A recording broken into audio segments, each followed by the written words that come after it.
Romney, like the other Republicans, could not help but notice Ron Paul's rising numbers in Iowa. Dean Reynolds is in Des Moines. Dean, good evening.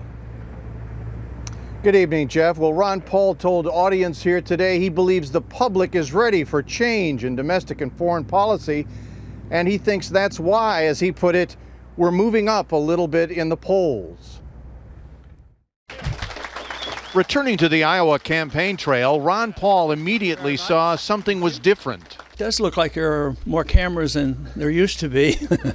Running near or at the front of the pack, the 76-year-old Texas congressman is getting more attention than he ever has, but a lot of it now is negative and coming from his competitors, who zero in on what they say is his dangerously naive foreign policy. Actually, one of the people running for president thinks it's okay for Iran to have a nuclear weapon. I don't. Ron Paul would be dangerous as a president of the United States. I think the more that Iowans look at Ron Paul, the less attractive I think he will become. Paul's also vulnerable when it comes to electability. The latest CBS News national poll shows only 8% say he has the best chance of beating President Obama.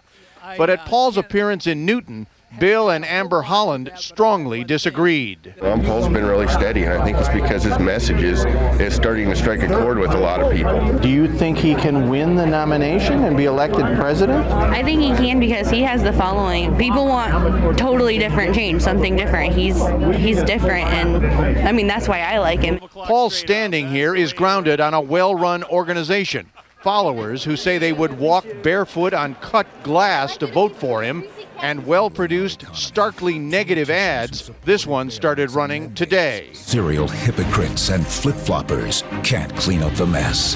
One man stands alone.